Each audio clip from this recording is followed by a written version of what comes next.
It's the grandson of right thought. Welcome to the School of Marvelous Light, little flock.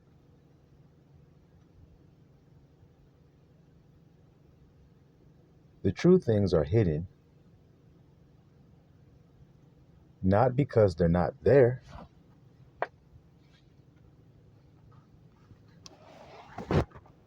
not because they don't exist, not because something is covering them. The true things are there, but they're hidden because of men's judgment. You understand that, little flock?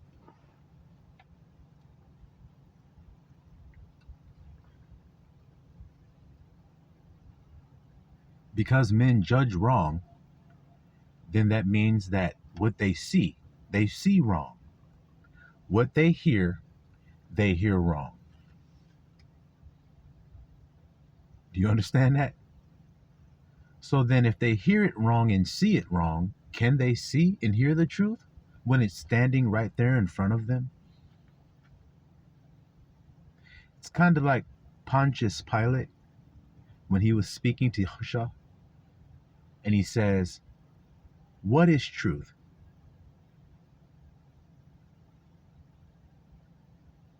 What is truth? Well, truth was standing right there in front of him. You see that, little flock? Standing right there. But because men have a veil that covers their heart, it blinds them and makes it so they're not able to see anything for what it is. So all of the things that are heralded in this world as good, as amazing, or something awesome to behold, or a person who seems awesome to behold, it seems that way, but because of false judgment, it ain't that way. So then the people of this world have yet to see the true things, even though they believe that they have. Do y'all understand what I'm saying here?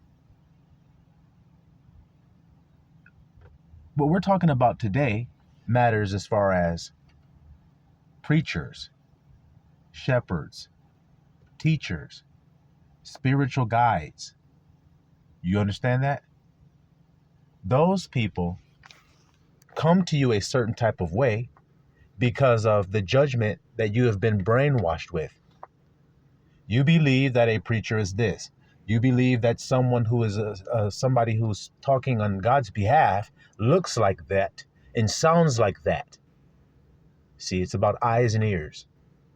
And all through the scriptures, you guys know it. He who hath an ear to hear, let him hear. He who hath eyes to see it. You see? That's what you need to have a transformation of in order for you to judge correctly. Correct? So the whole vast world that you were called out of is under a false way of judging things. They judge on outward appearance. I have to say this to you all many, many times because the world needs to be reproved of judgment. You understand that? It needs to be told the truth of how to judge because it judges wrong. That's why this message is going forth tonight. You're not able to see a true minister of God if you're judging by outward appearance. You can't do it. The nation of Israel, their own king, they didn't know. His own dad didn't know. His brothers didn't know. So it is with Joseph. We see the same thing again. His brothers hated him, rejected him, cast him out of their midst. And this happens many times in the scripture to prove to you that a point that they can't judge right.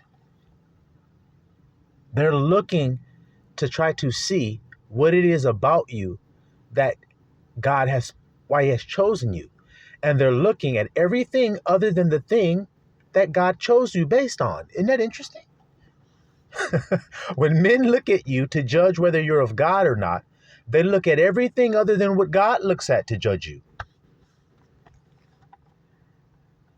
And the interesting thing about this is that men don't know this is the case. They think they're judging right and they're leaning to their own understanding.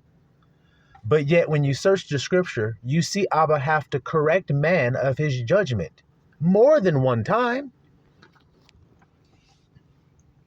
I told you, when the prophet was sent to pick David, he saw another man. And when he saw him, that man's name was Eliab. Eliab. You see? When he saw Eliab, he said, surely this is the Lord's anointed. Surely. Now, why do you guys think he said surely when he saw Eliab? Why do you think?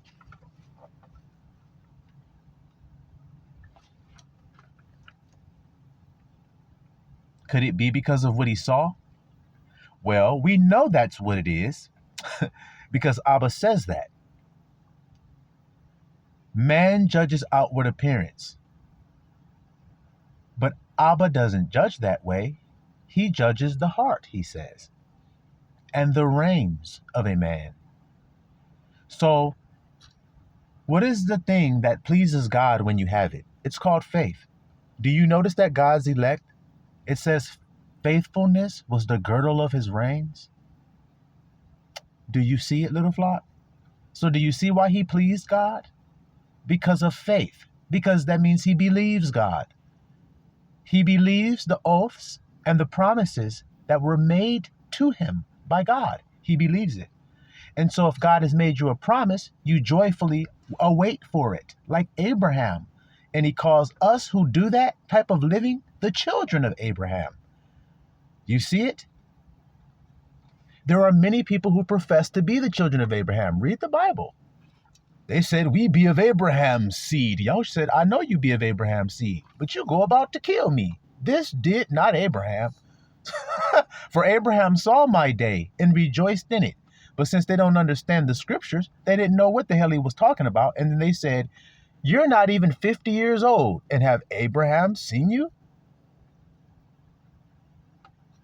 What are you talking about? Abraham is dead and his sepulcher is with us to this day. And you're saying he saw your day and rejoiced in it.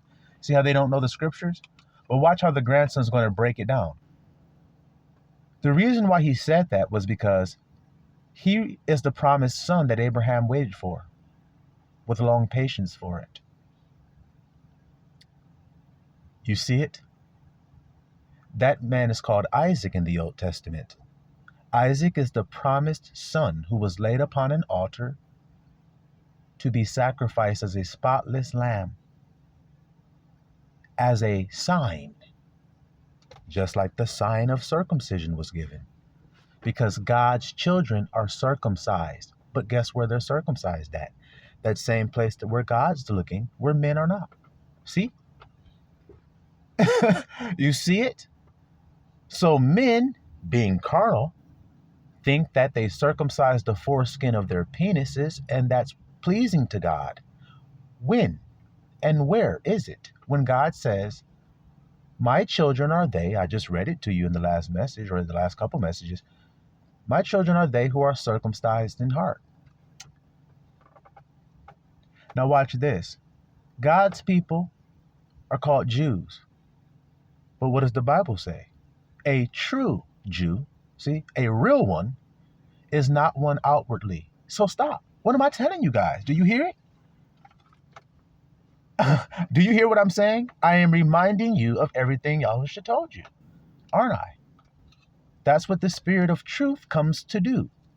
But many people will miss it because they're blind and deaf. They cannot see or hear the Spirit because they're carnal minded. That's all that it is, a little flock. I keep telling you guys this.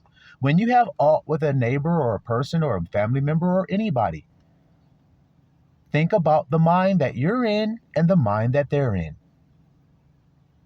If they're carnally minded, then don't render the carnal mind for them being carnal minded, because that's the tendency of your sin nature, which is in your flesh.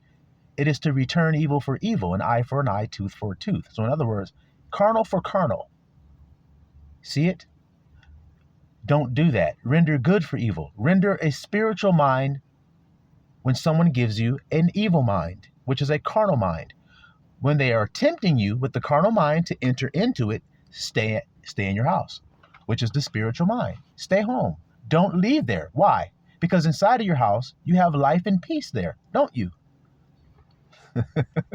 You have rest and comfort at home. So then why would you leave that?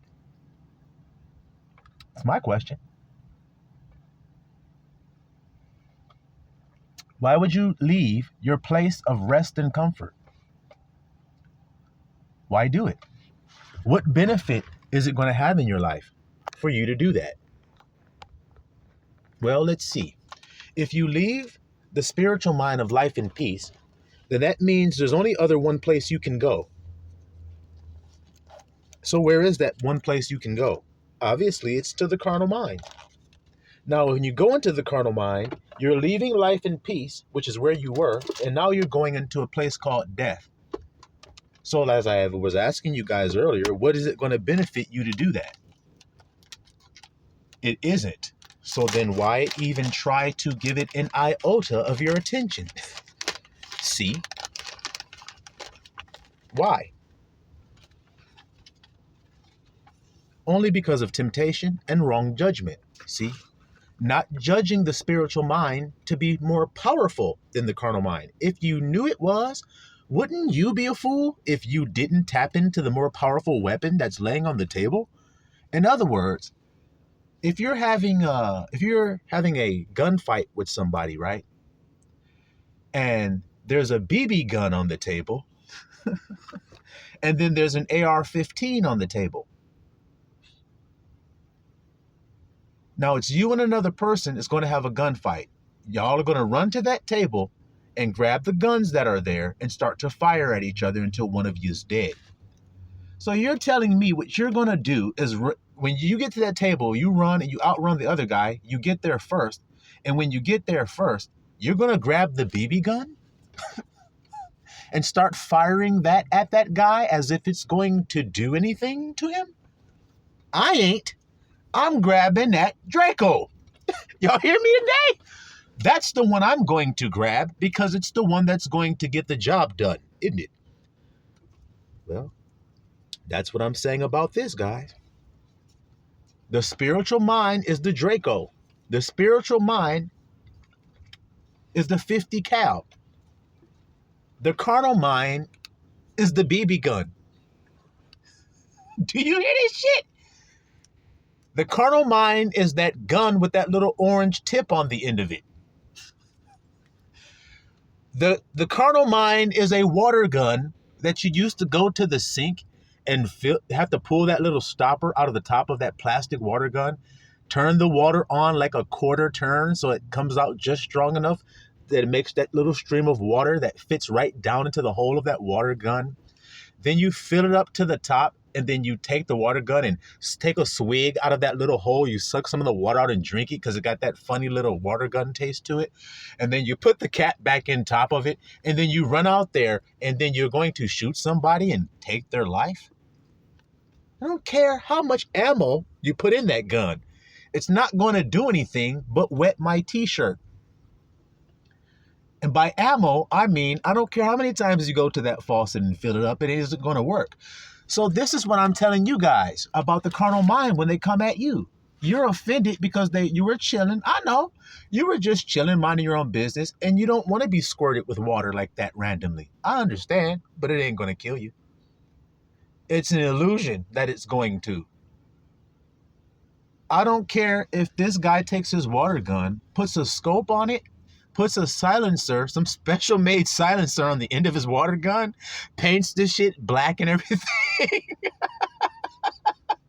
and runs up on you with it. It doesn't matter if he has a laser on that shit. It's not going to affect me because it's just a water gun. Now, when I pull my gun, the spiritual mind, I'm going to blast you with it until there's nothing left but Smith and Reens. You all hear me today? Hit that nigga with that Smith and Wesson, and that nigga all that was left was Smith and Reens. Y'all hear me? Knock that nigga into smithereens because he didn't know that I had a weapon that effective because he was banking on me using that water gun like him. That's the only weapon he got. So he thought I was going to use one of those on him. Why would I? I don't have to. I have a more powerful weapon. I know that because he told me. See what I mean about believing God's words? I don't give a damn what a nigga tells me. All I have to do is try it for myself. And once I try it for myself, I see whether it works or not. See? You won't try it for yourself if you're a scaredy cat, if you're a poop butt tail between the leg coward. You won't even attempt to do anything. You will sit back and you will listen to other people tell you what may happen if you try it. Fuck that. Why would I listen to a nigga tell me what may happen when I can try it for myself and see what will happen? Now, the thing is, I'm not just trying some random ass shit that some nigga told me. I'm trying what Abba told me. And Abba was the one that told me to try. You guys didn't read Malachi? Because I did. Do you hear me? I did. And when you read that book, it tells you to try him and see. So when God tells me something, I try it. I don't care what men say, because the scriptures also say, let God be true and every man a liar. You hear that? So that means that all the opinions of the carnal mind are false. They're lies. All of what it thinks is right is wrong.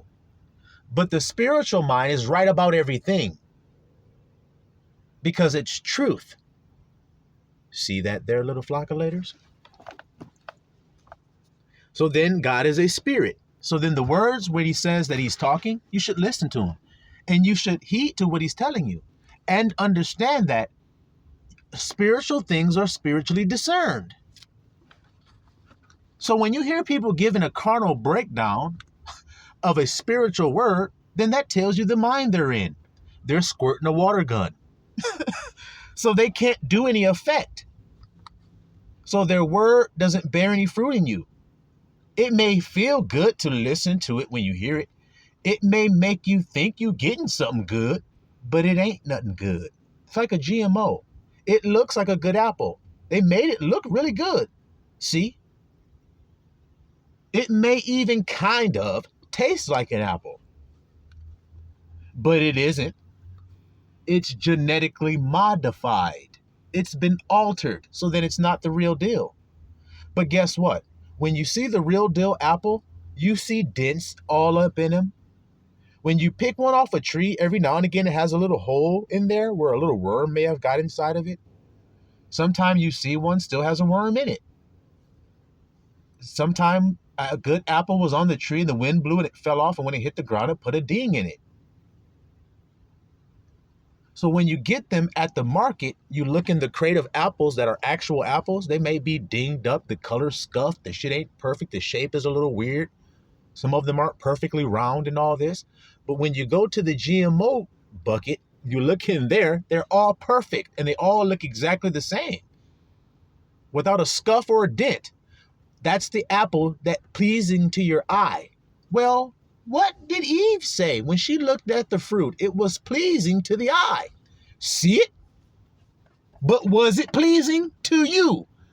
No, in the hell it wasn't. Just because it looked good don't mean it is good. And that's the same way with preachers, pastors, kings, leaders, presidents, clergymen, priests, rabbis. I don't give a damn. If they come to you appearing a certain way outwardly, then that means that they're carnal. That's it. Because God doesn't judge that way. So if you of God, then you don't judge that way. When you read about the branch that comes in the end, read about how he judges. And then you'll understand why I'm talking to you guys the way that I am about this message. You guys act like a man can come to this understanding by his own power. He cannot do it. He gets this by grace, what I have. And I have admitted to you all that that's what I was told when I was given these gifts. I've admitted it over and over and over again because that's the truth. I'm not going to lie and make up some type of idea to get some vainglory for myself. That's why I don't. Can't y'all understand that? Even right now on this video, I'm sitting in a dark alley So there isn't any light where you guys can't even see me. Well, that ain't really what's important. What's important is that you hear what I'm saying. So that's why I ain't concerned with that. I didn't go, well, I need a studio with lights flashing in a big ring with lights on it right there on my face and these big white reflectors and behind me and a soundboard and paper up there and all of this microphones and everything before I can talk to the people. Why? Why? Because God said that? God would never tell you that. God never told no prophet or no servant of his, hey, before you get up and go talk to the people, make sure that you get this studio where you're able to talk to them with this $10,000 microphone before you do it. Do you guys really think Abba would do that? You really think Abba is going to care about the brand of the product you use when you use it? This phone that I'm recording this message on right now was a free phone that a man standing outside of the grocery store, when I was going in there to get some almond milk, the man standing at the door said, hey, we got free government phones right here, man. Here, man, take one. All right. That's the phone I'm using to do this video. See? Y'all see that there?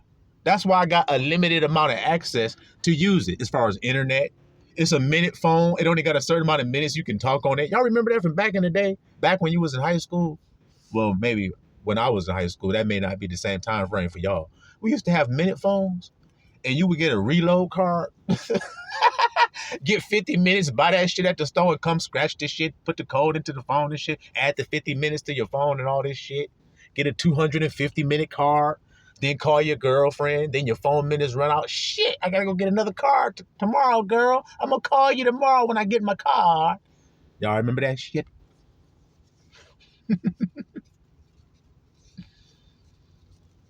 So things ain't always what they seem to be. But to man, he judges by what things seem to be. Oh my goodness gracious. See how sick that is to do that? You see how sick it is? You know what? If a nigga judges like that, this is what I do.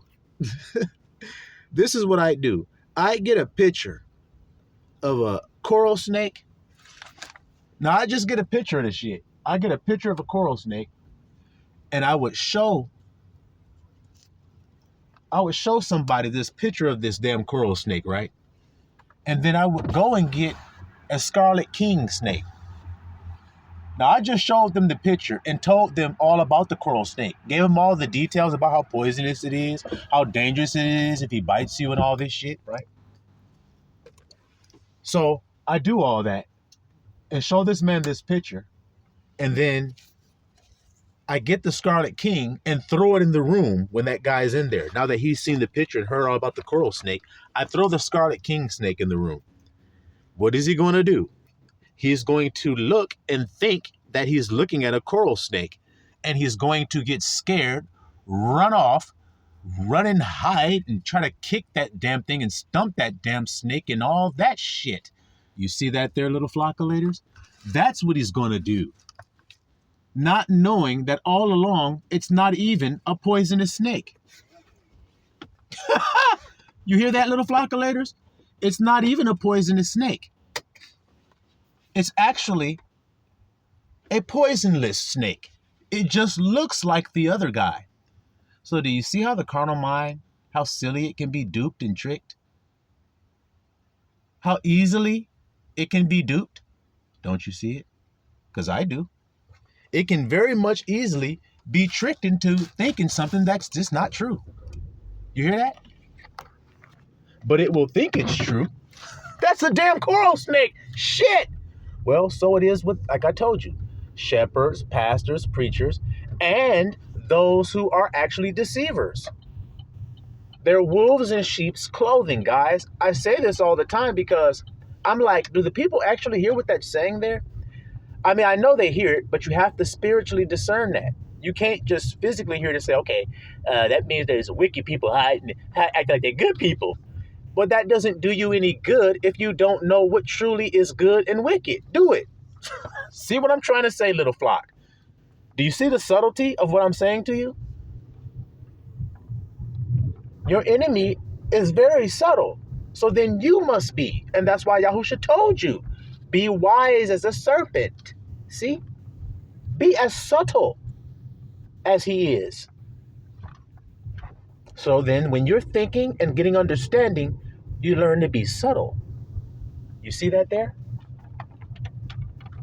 And then you're able to go deeper and gain a greater understanding of what you have heard. And so it is with this. Wolves in sheep's clothing. Well, you have to understand the characteristics of a wolf and what a wolf actually is. Because if you think that the outward appearance tells you what the wolf is, then you've missed the whole thing that you were told. Wolf in sheep's clothing. Okay, all right. So then that means he's wearing a certain type of clothes, and no, it doesn't mean that. It's the heart, buddy. That's what Abba judges. So it means someone who is hiding the intentions of their heart. That's what they're doing. So then how can you reveal the intents of their heart? It's so easy when you read the word because it tells you how to. You have armor on, and part of that armor is your offensive weapon, which is the sword in your hand. You see that? And when you swing it, it's a double-edged blade, that when you swing it, it cuts through that sheep wool coat that wolf is hiding in. And it exposes the intention of why he's talking to you. Not what he's saying when he talks, why he's talking at all. And when you find out why he's talking to you, then you start to understand what he is actually saying to you.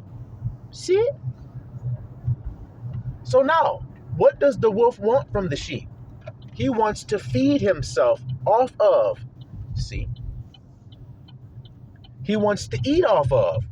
So then you have a lot of fake pastors caught up because they were pilfering their flocks. This is such a common thing. They on TV, wearing expensive suits, flying in private jets and driving Rolls Royces. And they always appear the same way. Standing up in a pulpit, nice fancy equipment, nice fancy clothes, nice fancy cars, nice fancy planes, nice fancy this, and nice fancy that, because they fancy. Do you hear it?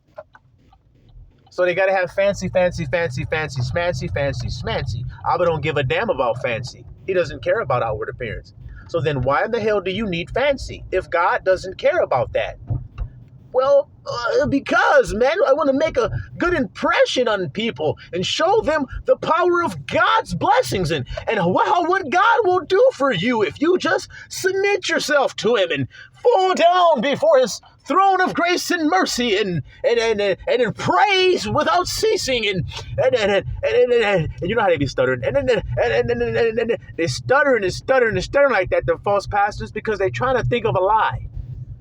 Just like when your kid is talking and you ask him a question that he knows if he tells the truth, his ass is grass. So he starts to think of a lie. Well, you be like, what you say? He be like, you be like, get it out, spit it out. What's all of this? What's all this Neanderthal stuff you doing? Oh, well, I don't want to. I hear nothing else out of you. Now hear me, little flockulators. That's the way it is when you judge righteously. You know that these people out here are all deceived because they've all been brainwashed with the same thing you used to be brainwashed with. It's not like you weren't there. So then the fact that you were there, you got familiar with there. But now that you're here, it doesn't mean you forgot about what it was like to be there. You still remember it. That's the bitter herb. That's what Yahusha said about the Passover meal. Did you guys hear it? The bitter herb is going to help remind you of your slavery and the bitterness of being a slave to the carnal mind. Can you hear it? Oh boy, I don't know if they can. It's going to remind you.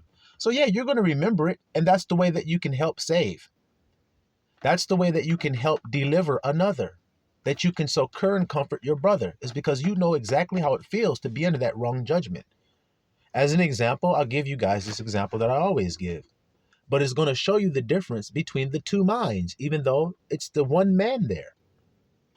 When I was younger, I got arrested several times for one thing or another. Nothing major, small little stupid little crap. But I got arrested and sometimes had to spend some time in jail. Now, back when I was younger, when I went to jail, I used to get anxiety. See, we talked about this word. Remember about Jonah being in the whale? That state is called being anxious. You see, worrying, stressed. You see that little flock? Worrying and stressed out. So that's being in the whale's belly. You see? Well, that's how it felt when you go to jail. You get anxiety, you worry, you stress about how you're going to get out. All you're thinking about is, how can you be free? What can you do to get out of here? I sure would like to get my sentence reduced. I sure would like to get out of here sooner. I wish somebody could send me some money. I wish this and I wish this. And you make calls and you hope and you're hoping and you're praying to God that he show you relief and this, that, and the third. That's what I did back then. And then when I got my days, I just waited and it sucked. And I just waited and tried to preoccupy my mind with playing cards and cracking jokes with my cellmate and drawing pictures and reading books. Do you see? To preoccupy my mind so that I didn't become anxious and worried. See that little flaw? But what have I told you guys about the last time these niggas tried to lock me up? I had a whole new mind state because I was transformed by the renewing of my mind. And so since I was transformed by the renewing of my mind, I'll tell you what I did. When they said we're going to lock you up and they gave me this date and everything, I just rejected it. I just rejected it. When I was in there, they gave me a document to sign. The document was about waiving away some rights. So I signed it. But when I signed it, I slid it back to the clerk and she read it and said, reject it. I said, yep. She said, all right. And filed that paper. Did you guys hear what I just told you? When she told me to sign the document, I wrote upon it, rejected. That's what I wrote. And so she said, all right. But see how the old man didn't even know that? See how he wasn't calm enough to say, what is this document? Oh, it's to waive away your rights to a speedy trial. Now, why would I do that? Are you idiotic or stupid or dumb or what? But you know how many men sign away that right? I know one personally who recently signed it away because he was afraid. He was anxiety. He was in the well of in the belly's well. I mean, the whale's belly, like Jonah was. Do you see it? So he signed it and wrote his name on it. And then they held him and held him and held him for months and months, like 9 to 10 months. They held him. This man still hasn't been convicted of anything. But he was held in jail for like 9 to 10 months because he waived away his own rights. Because he was afraid. That's called blind, isn't it? Can you guys deny that? But you see how I could see what I was being handed? Because I was calm and cool. I was a free man. So if I'm a free man, then it doesn't matter what you're trying to do here today. I have already overcome whatever you've done. See? So since that's the case, then when they slide me the paper, I wrote rejected. That's the evidence of the faith that I have already done, the work I've already done in my mind, which is I'm free. So that rejected written on that paper was a sign which represented what was done inwardly. Can you understand it? In other words, if I wasn't in the state of being free, I wouldn't have seen what that was and maybe has just signed my rights away and been held like they told me for 90 days. But I didn't go even 40 days there. That's what I always tell you guys because that's the actual truth of the matter. I didn't even do 40 days in there. So then why in the hell would I have acted as if what they were telling me had any credence? See what I'm trying to tell you? Well, I didn't. But you guys don't understand the timing of what I'm saying. That's why I have to explain it to you that way so that you can understand the timing. Do you understand what I mean by saying the timing? I'm free before I physically am. I'm free in my mind before I physically am. And because I'm free in my mind, see, that's the mind of Christ, then where I am, there you may be also. So then where I am in my mind, my body will be also. So I am free. Now, the carnal mind wants to tell me that since my body is not there yet, that I'm not. Don't you understand it? Because my physical body is not experiencing it yet, then that means it's not true. But the spirit doesn't follow the flesh. The hell you niggas talking about? The spirit listeth where it will. Can y'all hear the wisdom that I'm giving you today? It goes where it wants to go. I am free. I am spirit. You think I'm flesh because you judge after the flesh. But if you could see my inward parts, then you would understand who I truly am.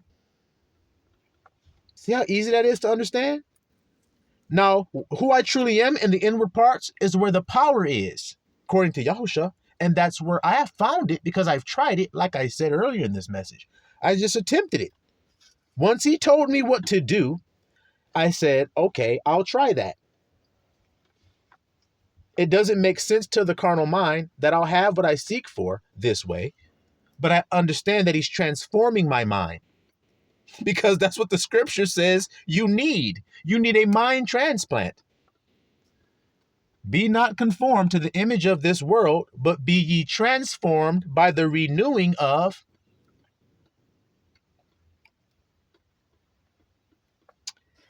Yeah, buddy. Yeah, buddy. By the renewing of your mind. So then if your mind is being transformed, then you're going to think differently. And I've just given you guys an example of how I thought previous to being transformed and then how I think after being transformed. Is that not true? Alrighty then. See, it's just like what I'm doing right now. What I'm doing right now. For 30 years of my life, I had never done it one time. But then at 33 years old, I go on a 40-day fast and come out transformed. And then now I smoke weed. So do you see how people of the carnal world say, well, you smoke weed when you're a bad person. And then when you become a good person, that's when you stop smoking weed. Well, I'm the opposite. I could understand why I am because I'm not of your world. I'm of a different, total different world. My kingdom is not of this world. See? They be like, yeah, I know. Yeah, Yahusha said that. Okay, then. Ain't that who you say you serve? Yeah. All right, then. So what I'm telling you is that when I was in my over-righteous state of being, thinking I was doing it right and clean, didn't drink, didn't smoke, I worked out every day, I ate vegan food, I did all this super strict stuff in my life to try to be a perfect man. You see it? But I realized all is vanity and vexation of spirit. That's simple. So that's the message that I give to you guys. Now, I was talking to my brother Shortcut earlier. He was dropping some jewels on about a message I had dropped. So in other words, I had dropped a message and he was commenting on it and giving his 2 cents on what he was gathering from the spirit, according to what I was saying.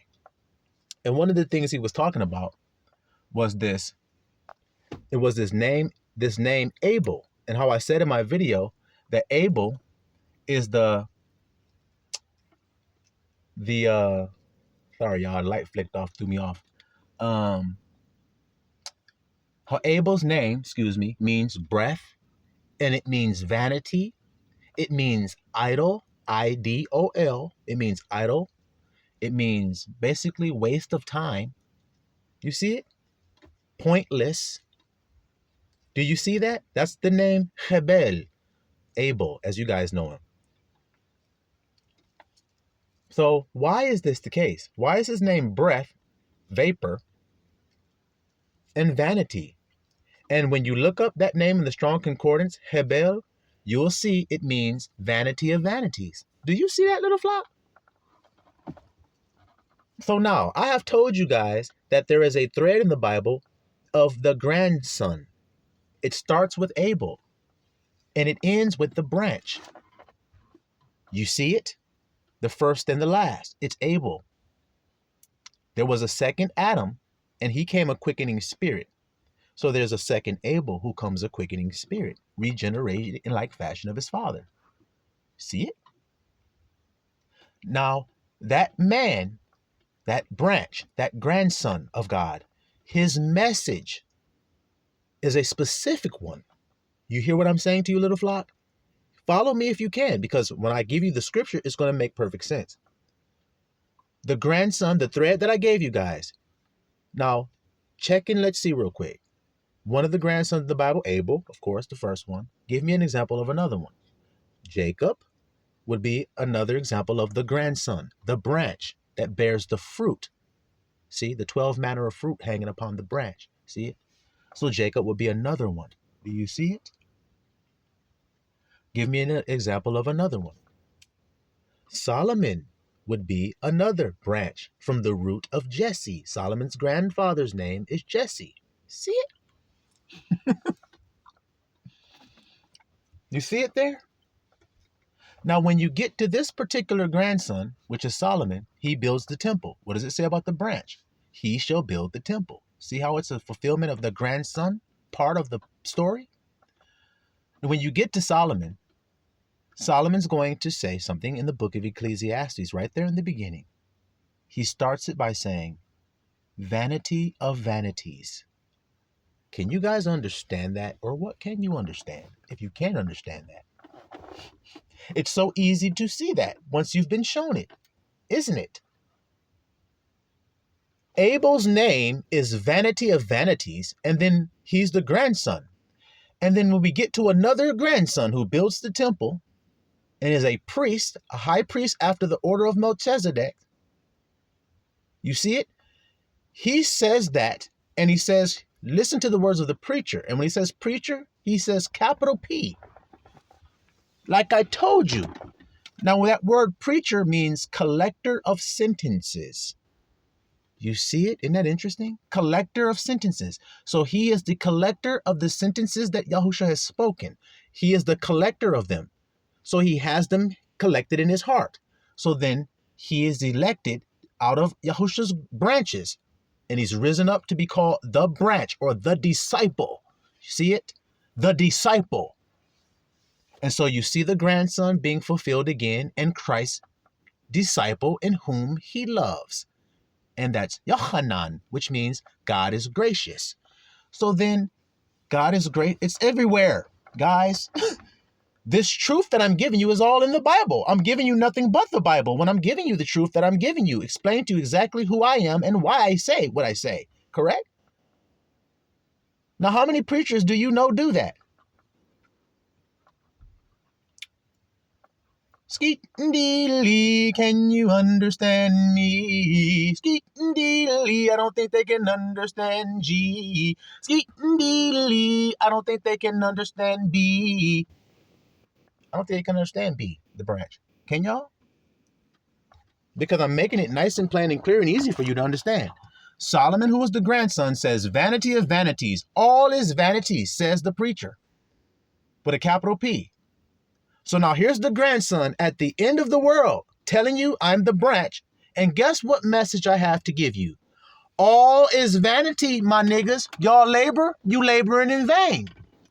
Because it will not produce any result that you think it will. That's not how work is actually done. It's not your physical body does something and then your soul feels the rest that it's looking for. No, that's not the way it goes. Your soul feels the rest that you're looking for, and then your physical body will do exactly what it needs to do to bring itself into that state that you have already claimed. Or as the Bible says, as a man thinketh in his what, little flock? Heart, so is he. Not as he works with his hands, he is. Not as he dresses the way he dresses, he is. Not as he walk the way he walk, he is. Not as he talk the way he talk, he is. As he thinketh in his secret place, he is. You hear that today? Do you hear that today? So I know stuff and I act like it by what I do. If I do not believe that this is going to defile me, what I mean is this right here. If I don't believe this would defile me, then I'm going to act like I don't believe it. Because the thing is it defiling what's coming out of my heart, or is the exact same thing that always comes out of my heart coming out? This is what I'm trying to explain to you guys. This is what I'm trying to explain to y'all. You don't think no preacher of God would do this. You don't. But how many preachers tell you that all is vanity and vexation of your spirit? All of it is vanity. Everything done under the sun, everything that you do under the sun is vain. So now, do you guys understand the sacrifice of Abel, or do you guys still struggle with it? And how come it was so perplexing to Cain?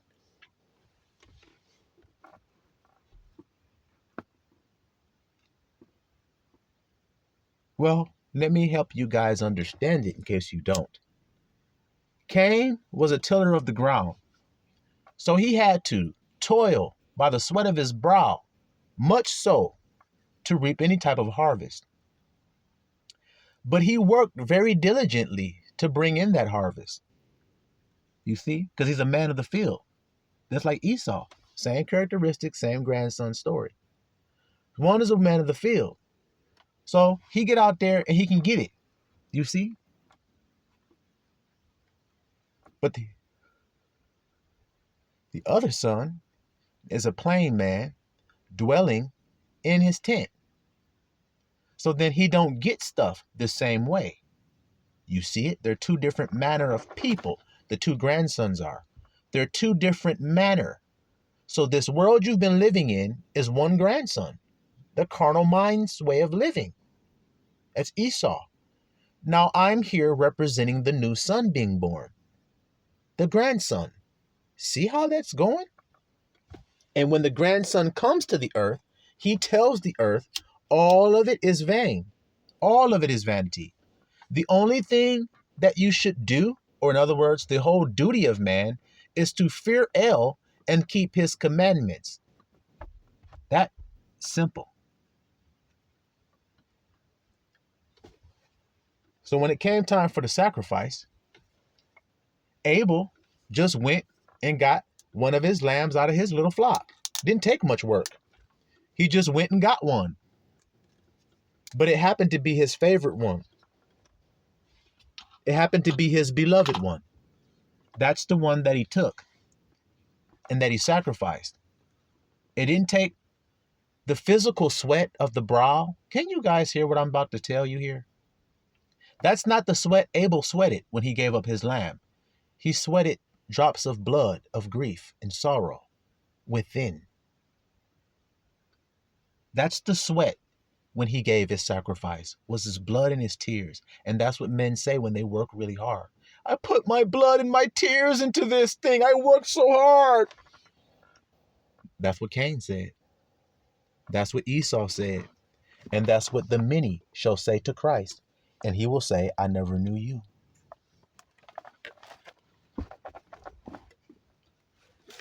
Because that's not the way I live. Yahusha doesn't live like that, does he? No, he doesn't. He came to bring us rest. And so y'all don't seem to get that. But I do. And it would only be loving if I were to share it with you. It would be unloving if I didn't share this good news that we can all rest. You're all under a heavy load as it is. And see, the thing is, people, when they hear me say this, that means that you physically stop what you're doing. It doesn't necessarily mean that. What it means is you change how you do what you do. So, for instance, let's say you're married and your marriage is not going well. Y'all have aught with one another, okay? So when you hear this message, then it's going to give you a choice. And what do I mean? Y'all were having aught with one another, you and your wife. Y'all not getting along, y'all not talking, whatever the case may be. It feels like it may even be the end. What kind of thoughts does that make you think concerning your relationship? Watch what you'll find out. And what kind of thoughts does that make you feel about you, which is I am? What kind of thoughts does it make you feel?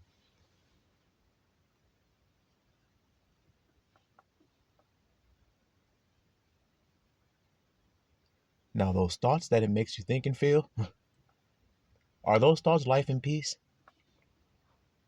You'll find out that they're not. They're death thoughts.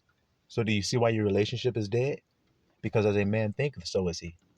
So then what'll happen if you change your thoughts concerning your situation and you deny what you see?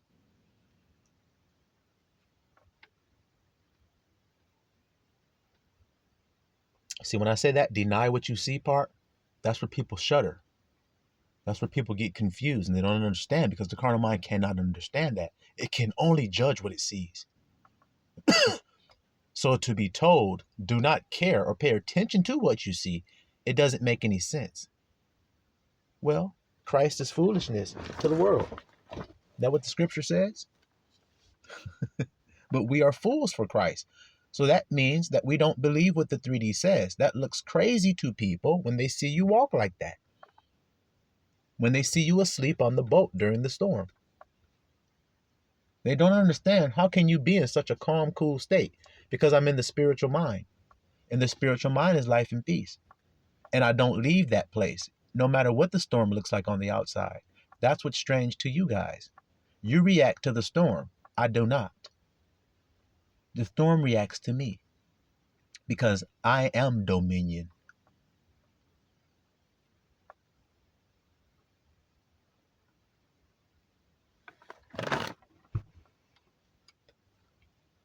So the outside circumstances must obey me.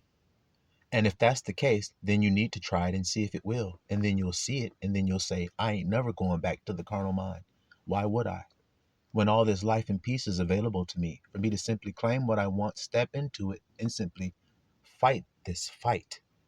See, that's what I mean about people shuddering, because they don't want to fight. They feel a fight or flight hormone, and they flight instead of fight. But when I was in the 40, I laid upon the ground and I heard the voice of a great preacher preaching. And when I heard the voice of this preacher preaching, I thought to myself, this sounds like John the Baptist. That sounds like the preaching of John the Baptist. I don't know how I knew that. I was just said that in my spirit when I heard that voice preaching. And when I said that sounds like John the Baptist, the voice stopped preaching and then it said, now fight! To me, it said, now fight! But the preaching was so fiery. That's how I knew it was John the Baptist. A voice crying in the wilderness. Repent! Change your ways, Israel! Don't you see that the path that you're on is the path to destruction? Everything that you're doing is leading to your own demise. Can't you see it, Israel? That's the kind of preaching that it was. Repent, for the kingdom of heaven is nigh. Now fight! So what does he mean, now fight? That means that when you decide what the circumstance is, you have to deny everything else that's telling you that it won't happen. That's the fight that you're fighting. And that fight is not outward. It's not flesh and blood. It's a spiritual fight. See, spirits are messages. Angels and demons are messages. Angels would be right messages. Demons would be unclean messages. Because angel means messenger. So when you receive a message, like, look at the wind, is that coming from an angel or a demon? That's simple. It's a demonic message. People don't know what good and bad is. So they don't actually know what demonic and angelic is. They don't actually know what any of this stuff is. You see what I mean? But the spirit of truth knows, and the spirit of truth reveals all truth. You see, it removes the scales right from your eyes so that you can see truly what you're looking at. Your wife doesn't love you. Can't you see what she just did? See? I don't judge by sight. Yeah. See, resist the devil, the deceiver. Resist his ass and he'll flee. Resist his inclination. Don't you see your wife hates you? Can't you see how she was looking at you? That look has nothing to do with how my wife feels about me, because I don't judge outward appearance. So then my wife loves me. As a man thinketh in his heart, so is he. I think that I'm loved by my wife. He doesn't just say that with his words. He actually feels as though that is the case. That's the fight he's fighting. So if he believes he's loved, then guess how he will act toward her, no matter how she acts toward him. See, but people don't want to do that. They don't want to be the bigger man. You see, they don't want to take the high road. They want to render evil for evil. They want to get carnal with a carnal-minded person. Why? Why do that when the fruit thereof is death? So then why partake in death with someone? Why do that? When there's an option for you to choose the life path. But that requires your faith, buddy. And it requires you to turn a blind eye to everything that you see and are experiencing, to the 3D senses. Can you do that? Well, then if you can do that, and you do it, then you have overcome, as he has overcome. See? It's not hard. And if you overcome, then you sit on a throne. See? You get on your king shit. And then can't nobody take you off your throne, nor can they take your crown if you don't let them. Did you hear how he said it's up to you? You notice he said it's up to you to whether or not that crown will remain on your head or not. You got to let somebody take it off, so don't let nobody take your crown from you. Don't let anybody, don't allow. And how do they take your crown? By taking you out of the spiritual mind. They took you out of your house. They took you off of your throne. See it? But what did Abba say when his wife acted up? Watch. If you say you love God and worship God, then shouldn't you do as he does and be perfect as he is? So then when his wife acted up and rejected him and turned on him and rebelled against him and committed adultery and played the harlot and committed fornication against him, what did he say? He said, I shall return to my place. What did I tell you? And I will sit on my throne. What did I tell you? Until you acknowledge your transgression. What did I tell you? What did I tell you? I'm going to sit right here until you come on back into your realization to the truth. I'm not leaving the truth because you want to live a lie. That's rendering evil for evil. If I come into a lie, if I accept that what you're saying is true, then that means that I don't believe that what Abba has told me is true, which is that I am loved. So if I am loved, then everything works together for my good. I have the same mind like Joseph had because Joseph had the same mind Christ had. And we all should have the mind Christ has. All things work together for the good of those who love God and are called according to his purpose. All you have to answer is, do you love God and are you called? And if you love God and are called, then guess what? Everything works together for your good. If you walk in that energy, then will everything be your good for you? See what I'm trying to say? Don't y'all want everything to be good for you? This is what I'm trying to understand here. Don't y'all want everything to be good for you? But guess what? You can't have everything be good for you if you judge things to be good that aren't good. You will bring things in that aren't good, but you think they're good, so you bring them in and they destroy you. See? Strain at a gnat and swallow a camel. Can't you understand what it means to swallow a camel? I told y'all I was talking to somebody one day and they said, yeah, that physically means to swallow a camel, man, to eat camel. No, it doesn't. But I don't want to eat no camel. See, I don't want to. That's my nature. I don't ever look at a camel and say, ooh, I want some. I've never done that, nor will I ever. I have no desire to eat a camel. So then what that means is he's unclean to me. That's what it actually means. I reject that. I don't have any desire for it. I don't want it. You see what I mean? So it doesn't exist to me as food. So then to swallow it would mean I'm swallowing something that I don't even believe, that is not even food to me. Can you understand what I'm saying? I'm taking something in that's not even what I think it is.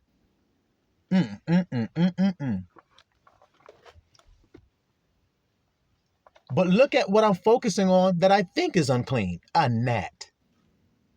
Look at the hypocrisy there. That means I truly cannot judge righteously. I'm judging the gnat to be unclean, but the camel to be clean.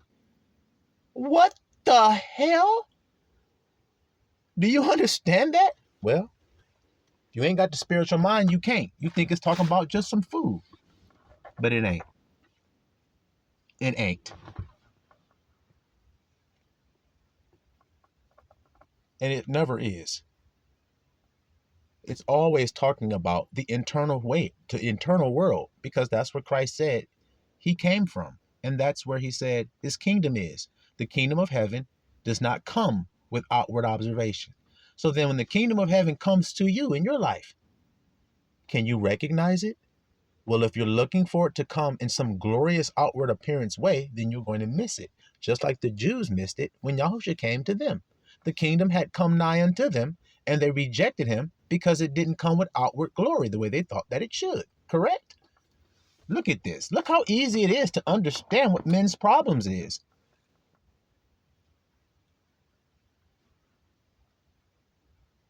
Yahushua said, John the Baptist came neither eating nor drinking. And they said, this man hath a devil. Do you hear that? But the Son of Man came eating and drinking. And they said, behold, a gluttonous man and a winebibber.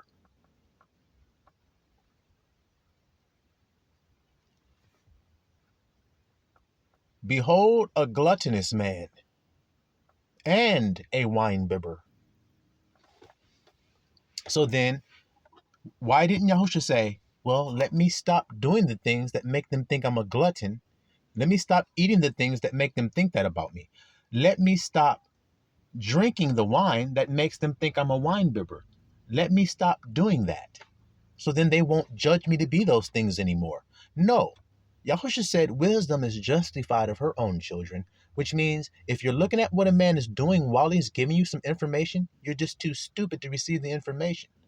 That's what it means. You're too blind and too dumb to receive the glory because you're too busy looking at the outward appearance for glory like they did with Yahushua. But he didn't come that way. He came meek and lowly riding on a colt. What king do you know does that? Not worldly kings. They don't do that. They come riding in an entourage. They come in a motorcade. Niggas come in bulletproof cars. Niggas come with a security detail around them with earpieces in their ears. Niggas come with guns all around and shit. Come on, guys. Don't they? Isn't that how the kings of this world go about? Okay, then. Okay, then. That's how they go about. That's not how Yahushua did, though, because he's not of this world. So then y'all should understand why the people resist the Holy Spirit, as we read earlier. You should understand what it is that they're resisting. It's the truth. You see it? The scripture says they love lies, and they would rather believe a lie than to believe the truth. They loved lies, and they made lies their refuge. You see it? So then how could they receive the truth? They can't. But as Yahushua said, it is given to you to know these mysteries, little flock, that the grandson be sharing with you all. Because if you say, I'm not revealing mysteries, then have you heard anything new? Have you learned anything new about the scriptures since you come to the School of Marvelous Light? If your answer is yes, well then why is that? If you're not getting revelation, if you're not getting things revealed, you see what I'm trying to tell you? The only way that can happen is the Spirit of truth has to do it. The truth is what reveals the lies. I'm the true preacher. So I'm proving to you the liars that have stood before you as hypocrites.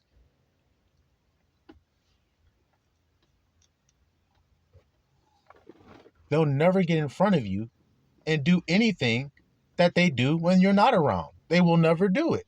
Well, then that's just not who you are then. You're faking when you get in front of people. You're putting on a facade and a mask. If you're doing that, then you're not of God. You're not in the light. The light means you've been made manifest for what you are. And I ain't trying to be good because I know that nobody is good. So then why try to act like you, me, anybody in the flesh is when they're not? They're not, buddy. Y'all hear that? They're not. You ain't. I ain't. So then why in the hell act like we is? Because y'all want to fake for each other. Why? Because you seek to please men. Does that please God to be like that? No. You know good and damn well it don't. So then why don't you stop? And like I said, I understand why it's hard to stop. You didn't read about Peter? When Peter ate with the Gentiles, but then when the Jews came around, Peter stopped eating with the Jews. Shit. Y'all didn't read that part? He stopped eating with the Jews.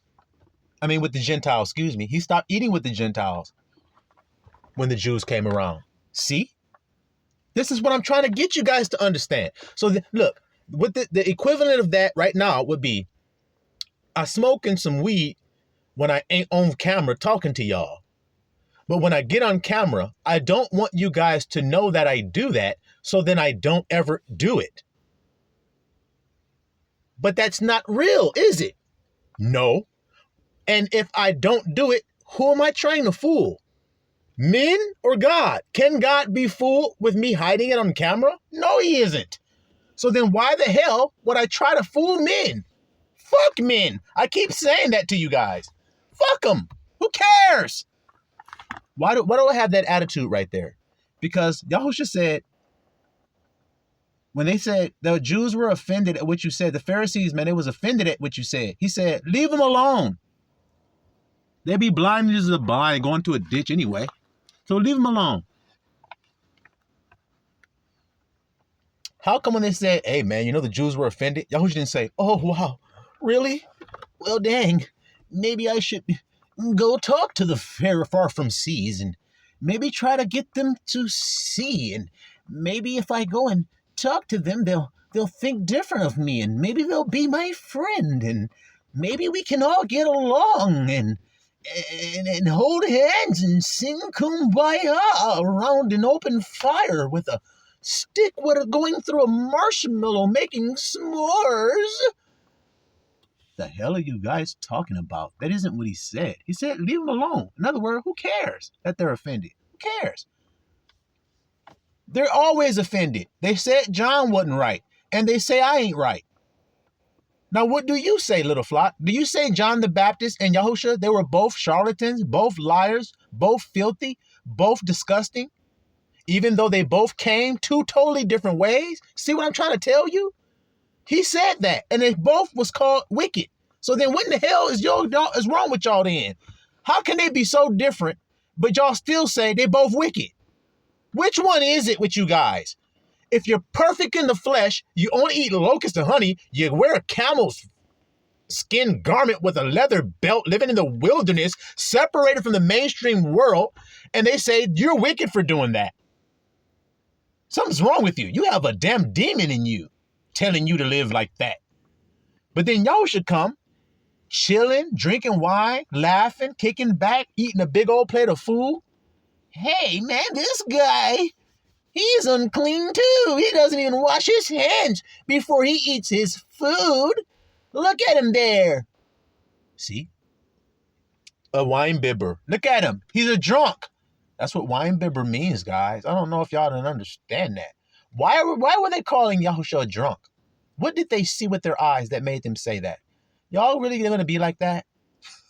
Y'all really going to be that in denial of what they're saying about him? What do you have to do to be called a wine bibber? Drink water? Come on, guys.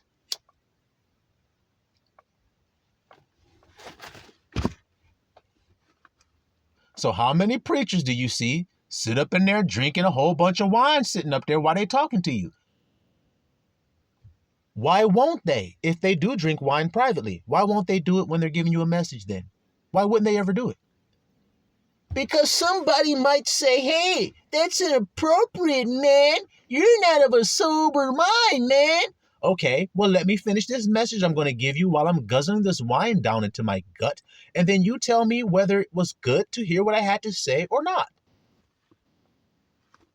It was good enough when Yahusha had the wine slugging it down into his gullet when he was talking to me. It was good enough then.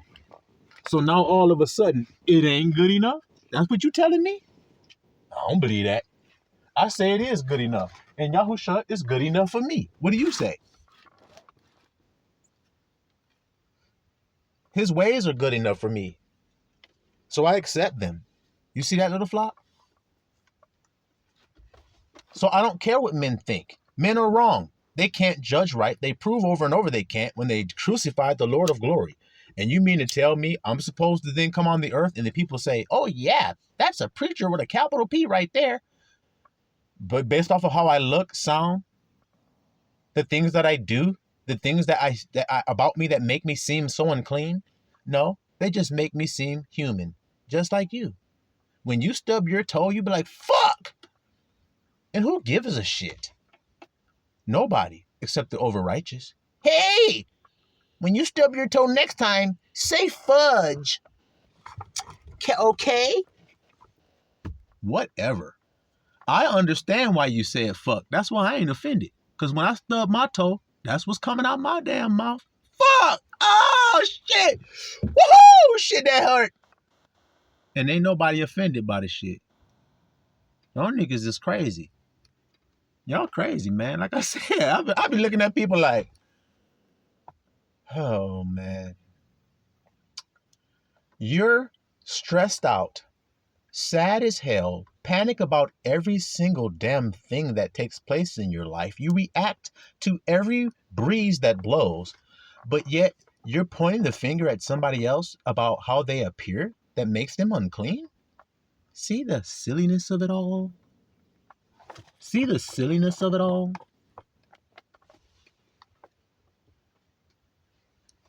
I told you, people think because they paid their bills that they're better than someone who didn't. But when they're paying their bills, they're doing it begrudgingly. They're pissed. They're spending their last dime to pay their damn bills. They're stressed out working overtime like a motherfucker to pay their bills. They're sleep deprived and sick as hell, popping Tylenol PMs every fucking day because their back hurt like a motherfucker from working too damn hard. But yet they want to point at you and say, well, you're irresponsible because you don't get up and do that same thing. Are you kidding me? Did you hear what you're doing? Let's see here. You said you were sleep deprived. You said you wake up every day crying in the damn shower because you do not want to get up and go to this stupid ass place all damn day. You don't want to do it. You hate having to have to do it. You see that, little flock? You hate having to have to do the shit. But you're telling me that I should do that? I'm using this as an example. That I should get up and suffer that same damn thing you are, huh? Yeah, you should, because that's what we're supposed to do. I know that's what you're supposed to do in Egypt, but we ain't in Egypt no more. So then what do you do when you come out of Egypt? You serve the living God, I am. You get introduced to I am after you leave Egypt. When you're in Egypt, in bondage, in slavery, and in the carnal mind, in other words, you did not know I am. That's why you're a slave, guys. Don't you know that they took the so-called Negroes and stripped them away from their language and their name? Why would you take their name away? Because that is their identity. And if you take their language and their name away, you're taking their cultural identity from them. So then if you take that away, they're going to look and search for it.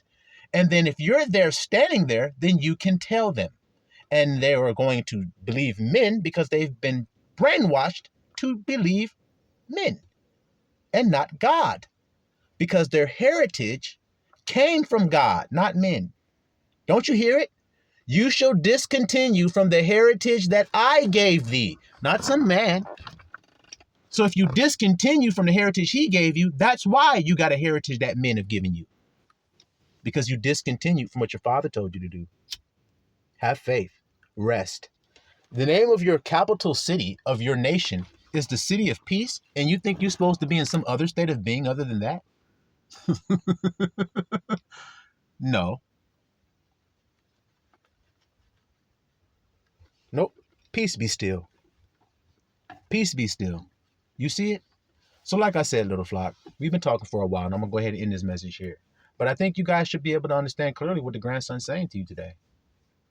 That you can't see the truth of things if you judge with the carnal mind. You just cannot do it. It's not possible to do it. The spirit is what searches out spiritual things, guys. So you must become spiritually minded in order to understand anything that God's got to say, because God is a spirit, and those who worship him must, worship him in spirit and in truth. How do you do that? The spiritual mind. You enter into the spiritual mind through grace. You have to admit that the carnal mind way that you've been living is error. That's what repenting is. It's confession. Father, I understand that the way that I've been going isn't right. I don't know what to do. So I quit. I give it up. I give my life up. I'm not going to try to make my life into anything, because it's all vanity for me to do that.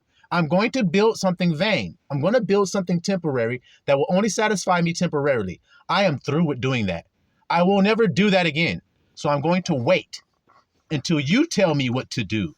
That's a living sacrifice. And that's what you were called to be. Is it not true? So then you should look like a living sacrifice. But if people don't know what a living sacrifice looks like, then that's their fault for thinking that it looks like something that's dressed up, something that's decked out.